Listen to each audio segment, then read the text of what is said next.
కందుకూరు పట్టణంలో 26 కోట్ల అభివృద్ధి పనులకు వెనువెంటనే అప్రూవల్ ఇచ్చిన ముఖ్యమంత్రి చంద్రబాబు నాయుడుకు ధన్యవాదాలు తెలిపిన ఎమ్మెల్యే ఇంటూరి నాగేశ్వరరావు. గురువారం ఎమ్మెల్యే తన కార్యాలయంలో పాత్రికేయులతో మాట్లాడుతూ 7 రోజుల్లో 26 కోట్ల రూపాయలతో మున్సిపల్ పరిధిలోని 14 కిలోమీటర్ల డ్రైన్ నిర్మాణము, 25 కిలోమీటర్ల రోడ్డు నిర్మాణాలకు ప్లాన్స్ సిద్ధం చేసి ఇవ్వాలని ముఖ్యమంత్రి చంద్రబాబు నాయుడు మున్సిపల్ శాఖ అధికారులు ఆదేశించారని ఎమ్మెల్యే తెలిపారు. కేఎంసీలో మౌలిక సదుపాయాలు కల్పనకు పెద్ద ఎత్తున ప్రభుత్వం కృషి చేస్తుందన్నారు. పట్నంలో భవనాలు నిర్మించేవారు రోడ్ సైడ్ సెట్ బ్యాక్ వదలాలని, రోడ్లను ఆక్రమించి నిర్మాణాలు చేపట్టటం తగదన్నారు. దీనిపై మున్సిపల్ కమిషనర్, టౌన్ ప్లానింగ్ అధికారులకు కూడా ఆదేశాలు జారీ చేసినట్లు ఎమ్మెల్యే ఇంటూరి చెప్పారు. ఎవరు ఎన్ని చెప్పినా మున్సిపల్ అధికారులు నిబంధనల ప్రకారం ముందుకు పోవాలన్నారు. అమృత్ 2 పథకం కింద 49 కోట్ల రూపాయలు త్రాగునీటి సదుపాయానికి త్వరలో రానున్నాయన్నారు.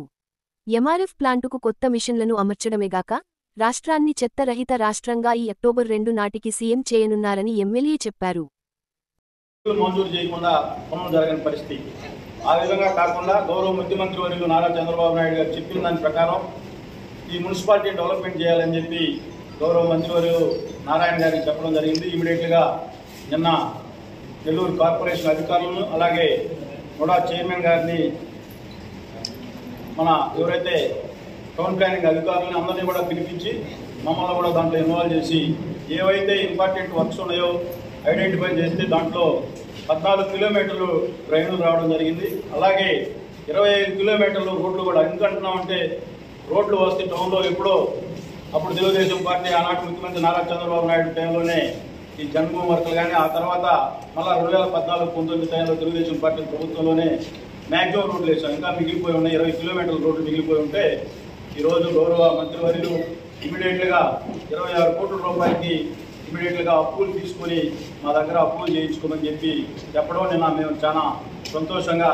గౌరవ ముఖ్యమంత్రి గారికి ఈ నియోజకవర్గం పట్ల, ఈ పట్టణం పట్ల ఎంత చిత్తశుద్ధి ఉందో మనందరం కూడా గుర్తించాలని చెప్పి అవి కూడా టైం బౌండ్ పెట్టి ఇమీడియట్గా త్వరితగతిన వారం రోజుల్లోనే ఈ ప్లాన్స్ అన్ని కూడా మాకు సబ్మిట్ చేసేసి ఇమీడియట్గా అప్రూవ్ తీసుకుని వెళ్ళమని చెప్పడం జరిగింది. నేను ఎందుకు చెబుతామంటే ఈ ప్రభుత్వానికి, ఈ ఉమ్మడి ప్రభుత్వానికి పట్టణాలని సుందరీకరణ చేయాలని చెప్పి ఎంత కమిట్మెంట్తో ముందుకు పోతా ఉందో మనందరం కూడా అర్థం చేసుకోవాలని చెప్పి, ఆ తర్వాత పట్టణంలో ఈ డెవలప్మెంట్లో మీరు అందరూ కూడా భాగస్వాములు అవ్వాలని చెప్పి ఈరోజు కూడా మెయిన్ రోడ్డు మీద కట్టే బిల్డింగ్లు మినిమం నామ్స్ కూడా పాటించకుండా ఏదో ఒక రికమెండేషన్లతో ముందుకొచ్చి జరిగి కట్టే పరిస్థితి ఉంది. నేను ఈ సందర్భంగా మీ అందరి ఆలోచనలు కూడా, మనం ఏదైతే మన సొంత ప్లాట్ అయినా కూడా మున్సిపల్ పర్మిషన్లు, రోడ్ సైడ్ సెట్ బ్యాక్ అయినా కూడా మినిమంగా మెయింటైన్ చేయాలని చెప్పి అధికారులు కూడా ఈ సందర్భంగా తెలియజేస్తాం. ఎవరైనా తప్పిదం జరిగితే తప్పనిసరిగా ఏ పార్టీ వాళ్ళైనా కానీ రికమెండేషన్లు పెట్టి మీరు కానీ ఆ రికమెండేషన్లకి పాల్గొని మీరు దాంట్లో భాగస్వాములు అయ్యారంటే తప్పనిసరిగా అధికారులు కూడా పనిష్ అవుతారని చెప్పి ఈ సందర్భంగా నా పేరు చెప్పు, లేకపోతే పార్టీ పేరు చెప్పు, ఇంకోరి పేరు చెప్పు, సెట్ బ్యాక్లు మెయిన్ రోడ్డు మీదకి వచ్చి కట్టే పరిస్థితి. కందుకూరు ట్రాఫిక్ విషయంలో మీరు అందరూ కూడా భాగస్వాములై, అది నా ఆస్తి అవ్వచ్చు, నీ ఆస్తి అవ్వచ్చు, ఏదైతే మున్సిపాలిటీలో పర్మిషన్ తీసుకుంటారో మీటర్ కానీ, 2 మీటర్లు కానీ, 5 అడుగులు కానీ, 6 అడుగులు కానీ మినిమం సెట్ బ్యాక్ మెయింటైన్ చేయాల్సిందే. అది ఏ పార్టీకి సంబంధించిన వాళ్ళైనా కానీ దీంట్లో చాలా క్లియర్గా కమిషనర్ గారికి రాత్రి చెప్పడం జరిగింది. ఈ రోజు కూడా రోడ్డు మీద మనం వెళ్తా ఉంటే రోడ్డు మీదకి తీసుకొచ్చి ఇప్పుడున్న పట్టణ ప్రజలు దృష్ట్యా వాళ్ళ ఈ ట్రాఫిక్ సమస్య మనం అందరం కూడా అర్థం చేసుకోవాలి. మీరు కూడా విలేకరులు కూడా, సోదరులు కూడా, మీరు కూడా పబ్లిక్లో అవేర్నెస్ తీసుకుని వచ్చిన దాంట్లో మీరు కూడా భాగస్వాములు అవ్వాలని చెప్పి, పార్టీ ఎప్పుడో జరిగిపోయినాయి. గత ప్రభుత్వంలో అది రోడ్డు మీదకి వచ్చి కట్టే పరిస్థితి. ఆ విధంగా ఇప్పుడు కూడా మనం కూడా చదువుకొని పట్టణాన్ని అభివృద్ధి చెందుకోవాలి. ఇంత అమౌంట్లు పెట్టి పట్టణాన్ని డెవలప్ చేస్తా కూడా మనం కనీసం సెట్ బ్యాక్ రోడ్డు మీదకి వచ్చి కడుగు కూడా పెట్టకుండా మన వాళ్ళు కూడా రోడ్డు మీద పెట్టే పరిస్థితి ఉంటుంది. అధికారులు కూడా తప్పనిసరిగా ఎవరైతే మీరు పార్టీలకు అతీతంగా సెట్ బ్యాక్లు మెయింటైన్ చేయలేకపోతే ఇమీడియట్గా వర్క్లు ఆపని చెప్పి నేను గౌరవ కమిషనర్ గారికి, అలాగే ఎవరైతే టౌన్ ప్లానింగ్ అధికారులు కూడా చెప్తా ఉన్నా, తప్పనిసరిగా మీరు కానీ ఇప్పటి నుంచి వచ్చే పర్మిషన్లు ఏదైనా కానీ మళ్ళా సెట్ బ్యాక్లు ఇవ్వకుండా ఎన్ఓసీలు, ఏదైతే ఆ బిల్డింగ్లకి ఎన్ఓసీలు ఇచ్చిన ఏరియా కంటే ఎక్కువ కడితే ఆ ఎన్ఓసీలు కూడా ఇవ్వద్దని చెప్పి గౌరవ కమిషనర్ గారికి సందర్భంగా తెలియజేస్తా ఉన్నా. ఎందుకంటే ఈ పట్టణ అభివృద్ధిలో మనందరం భాగస్వాములు అవ్వాలి.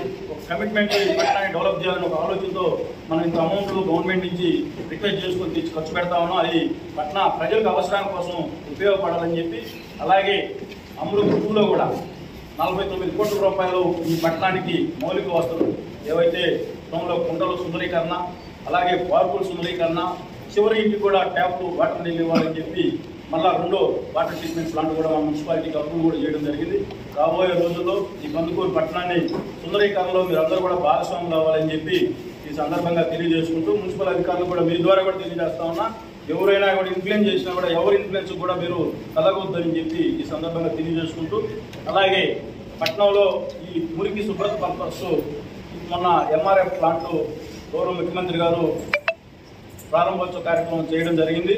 అది లేటెస్ట్ టెక్నాలజీతో తీసుకుని వచ్చి మళ్ళీ కొత్త మిషన్ ఏర్పాటు చేయాలని గవర్నమెంట్ కూడా ఇది టెక్నాలజీ ఓల్డ్ టెక్నాలజీ అని చెప్పి ఇమీడియట్లీగా దాన్ని రేపు 1వ తారీఖునే కంపాక్ట్ మనకి 30 టన్నులు వెయిట్ మోసే కంపాక్ట్ ఏ రోజు కొత్తూరులో వచ్చే ప్రజెంట్ అయితే 23 టన్నులు 22 టన్నులే వస్తుంది.